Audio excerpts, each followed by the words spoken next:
came in the night. I am Thomas Harriot, English mathematician and natural philosopher. I came to the Roanoke colony in the 1580s to survey the land and study the strange inhabitants of the New World. Rebecca, Mohegan tribe member in Checomeco, New York, Moravian Christian, daughter, wife, friend. Frances Bailey, publisher of the Freedmen's Journal. I was born and raised in Philadelphia, Pennsylvania. Johann, a Dutch farmer and Pennsylvanian frontiersman. I was raised in an isolated Lutheran community in a colony run by Quakers. We are people. We have feelings. Thoughts. Beliefs. Religions, We are members of communities. Tribes. Neighborhoods. families. These are our stories. Now, only so far forth as that you may know, how that the Indians, in respect of troubling our inhabitation and planting, should not be feared, but they shall have cause both to fear and love us. Things are getting hard. The Europeans have taken over the land we use for hunting. Those going out to hunt have to travel farther and always come home with less. We are hungry and being plagued with smallpox. Men, women, and children are dying. The Europeans must have brought this terrible disease with them from across the ocean. In some places of the country, the chief only governs one town, in others some 2 or 3, 6 or 8. The greatest chief had but 18 towns in his government, and was able to assemble no more than 700 or 800 fighting men at most, because the language of every government is different, and the farther they are distant, the greater the differences in speech. European settlers have taken over our ancestral lands. They think they can steal what has been ours for generations. What have these nations suffered that they should be weary of war? We have given them but little trouble in their towns. They have enjoyed plenty and security. What would they gain by a peace with us? We have no goods at Fort Pitt to bribe them. By war they obtain plunder from our settlements. Is not war the amusement and the honors of it, the ambition of the savage? Shoup and Shabash, the chiefs of our tribe, returned from a meeting with the governor in New York City. They are fighting hard to win the land disputes, but once again returned with no avail. They want to work with a Moravian Christian missionary who promises a better life to us as converted Christians. I don't like the idea of a white man hanging around Checomeco after everything the Europeans have done to us. Their manner of wars amongst themselves is either by sudden surprise attacks, typically around dawn, or by some subtle devices. If there were to be a war between us and them, what their fight will be like, given our advantages against them in so many manners and ways, and our strange weapons, it is easy to imagine it would mostly be the turning up of their heels against us and running away, their best defense. They came in the night. We were caught without warning, and they slaughtered our neighbors and friends where they slept. What could we have done? We had few weapons, no ammunition, and no military training.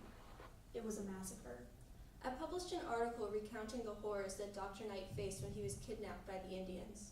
They made him watch as they shot his friend 70 times, and then cut off his ears and proceeded to throw hot coals onto his body. These vile beings must pay for what they have done. We are not the only ones suffering. More and more the papers fill with bloody accounts of similar attacks across the colony. Why hasn't our government done anything to stop these savages are spineless. Dr. Knight's recounting of his capture tells us this. Knight hit his captor over the head with a stick, and this was enough to make him run away in fear. All we must do to overpower these Indians is to show up with our guns and horses, and they shall surrender. The tribe is slowly warming up to Ralph, the Moravian missionary. He is staying with a farmer a few miles away and learning our language. He comes to teach us about Christianity every day. The Moravian way of Christianity may help us to rebuild and preserve our culture. We are willing to sacrifice our people's way of life for the security the Moravian people and their Christianity will bring us. And by how much, upon due consideration, shall they find our manner of knowledge and craft to exceed theirs in perfection, by so much more is it probable that they should desire our friendship and love, and have the greater respect for pleasing us and obeying us, whereby it may be hoped, if good government be used, they may in short time be brought to civility and the embracing of our true religion. Still, the government of Pennsylvania ignores our plight.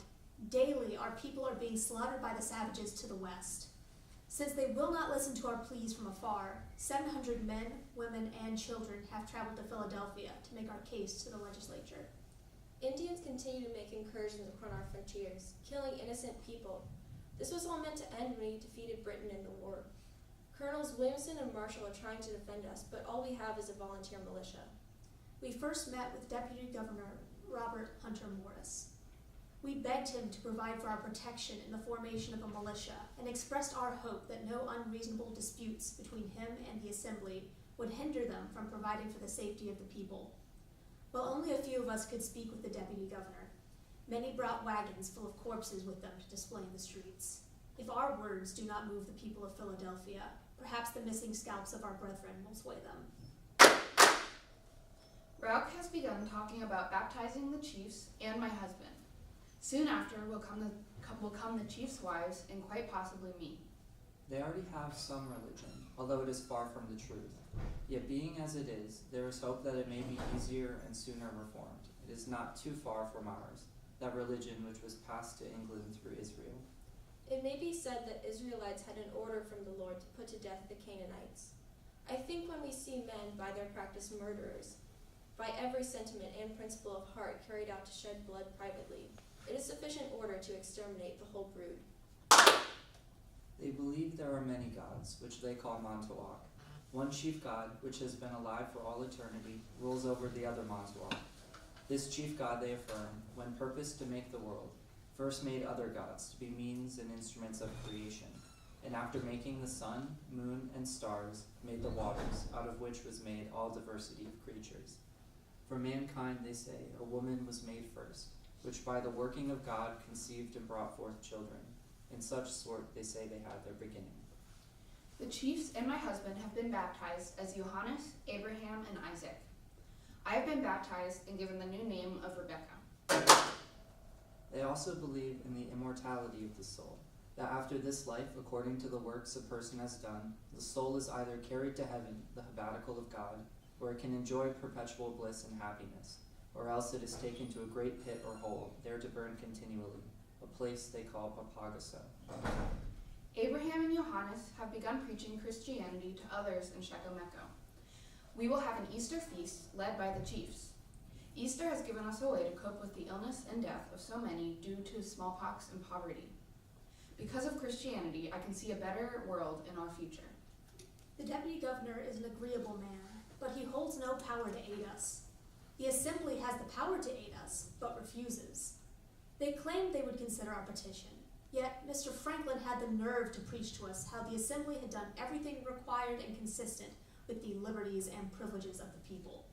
Well, Mr. Franklin, it is not our liberties being invaded, but our estates and lives. After all this time, the Indian nations are still alive and causing us trouble. They have brought us nothing but pain and suffering, yet the government has still done little to help those of us on the frontier. The savages simply need to be exterminated, and then we will be able to live in peace. The country is bleeding, yet these pompous Quakers will do nothing to stem the flow. Their pretended sanctity will not save the province without the use of means. If they do not pass a militia bill, we will be slaughtered, and the savages will not stop there. If they are not stopped, they will raid and murder their way to Philadelphia and take the very scalps of this assembly. Then perhaps they will see the urgency of our petition. At least the militia is finally becoming active. The plan is that every man must furnish himself with a horse, a gun, and 1 month's provisions, and they shall be exempted from 2 tours of militia duty following their invasion of Indian towns. Also, everyone who has been plundered by the Indians should, if the plunder can be found in their towns, have it again, proving it to be his property. And all horses lost on the expedition by unavoidable accident are to be replaced by horses taken in the enemy's country. It's about time they started doing something. There is good hope that the Indians may be brought to the embracing of the truth, the Christian faith, and join us in a union which will establish our lasting settlement. And with our faith, the Indians will honor, obey, fear, and love us. As servants by our side after reformations, our Indian neighbors will help us build our righteous government in the New World. My husband Isaac has increasingly turned to alcohol. He starts drinking in the morning and doesn't stop until he goes to bed. I thought faith in the blood and wounds of Christ would help Isaac turn away from alcohol, but I was wrong. These nations are so degenerate a form of man.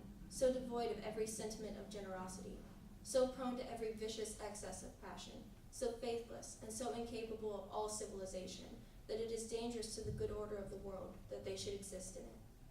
Our march on Philadelphia resulted in the passing of a militia bill, but it was little more than wasted paper. Do they think us fools? We can see this bill was meant to pacify us, not provide for our safety. It would appear that the Assembly expects us to resign ourselves to being slaughtered by the savages. The militia bill is useless in its current state, but what can we do? We have no economic sway, no political power, and the press has demonized us. All we have is our faith in our families, but I fear even those small comforts may be fleeting. I lived. I lived. I lived. I lived. We lived.